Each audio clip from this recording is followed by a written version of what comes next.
How does one balance holding out for genius zone work with just plain old providing for one's family?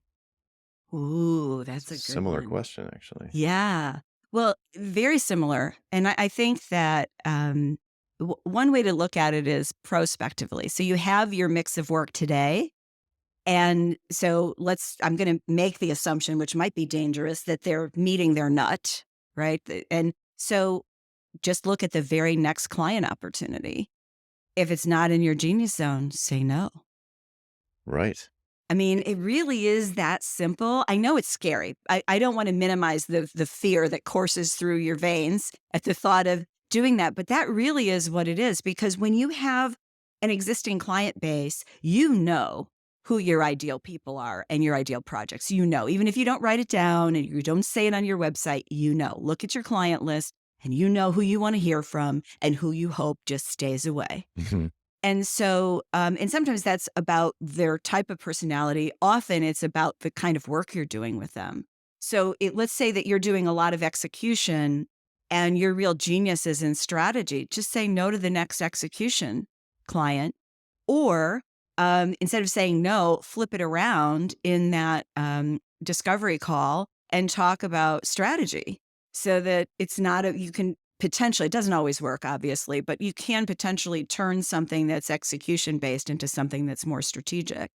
And if you can't, then that's a time to say no and go look for the next one. And it might be that you experiment on your website so that you make it clear that you have offers that are more strategic using this example or offers that are more in your genius zone. Mhm. And it's kind of like chicken and egg, but you just have to take action, and that's what's gonna build momentum. And then once you start doing work, even if you have 5 clients and one of them is genius zone work, what's gonna happen is you're gonna start to go, "Oh, on those other 4, boy, I'd really like to get something that's more like this client over here." And then your next client will be another genius zone client. And what'll happen is either your non-genius zone clients will drop off or you'll wind up letting them go over time as you realize that you've got so much more to offer. Yes, exactly. Agree with all that. To me, this is a cash flow question. So the way that it's asked, the question asker seems to imply they know what their genius zone work is, but they're just not getting enough of it to make ends meet. And i- it becomes like what you just said, Rochelle, is kind of like an approach to bridge the gap as you start saying no to the wrong kind of work, but continue to get income from existing clients that, you're still doing the kind of work that you used to do that's not genius zone work. You just stop taking on new ones, let's say, and Mhm. just like it's easy, but either have some kind of cash flow reserve, some kind of thing that makes you not feel desperate when you're in a sales interview with a prospect and they're trying to get you to take orders and do this hands work or whatever, the stuff you don't want to do. And then you pivot it and say, well, if you're feeling desperate, it's going to be really hard to pivot the conversation and say, well, I don't do that anymore. But from what you're telling me, it sounds like, um, as I understand it, these are questions that are outstanding that you haven't answered. So jumping to implementation at this point, let's say it's implementation, would be premature anyway. So if you're willing to talk about having a strategy engagement first, or having a strategy engagement, and then I can put you in touch with someone who does implementation or something like that. It just comes down to knowing where your next mortgage payment is coming from, or metaphorically speaking, or specific, or literally speaking, and figuring out your cash flow to swallow the fish, as they say in Subscribed. And I did this a couple of years ago where I just let my mobile consulting retainer clients atrophy. Like I just stopped taking on new ones. I knew what I wanted to do, and this question asker sounds like they know what their genius zone work probably is, or at least what it isn't, or what isn't it. And if you let those clients atrophy while you're working hard to attract people who will be in your genius zone, it just becomes a question of like, will you run out of money before you get there?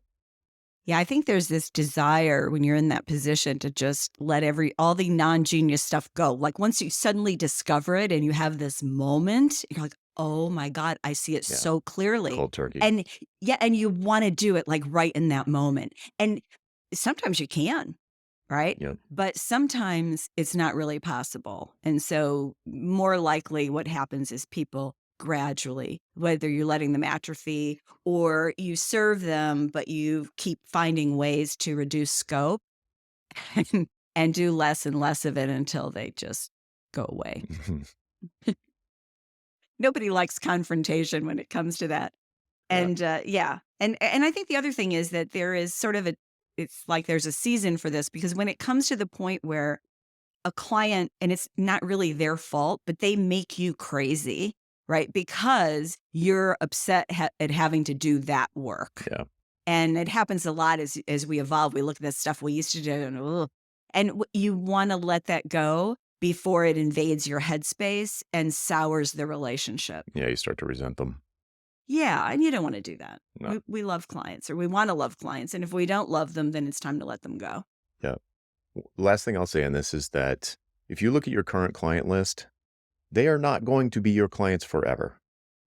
Unless you run a family office, it's almost for sure that at some point they are going to leave you or you are going to leave them. And the thing that people forget is that they can be the one who says, I'm taking my business in a different direction. I'm happy to introduce you to someone who might be a good fit, a good fit for where you guys are at, but I'm going somewhere else. Yep.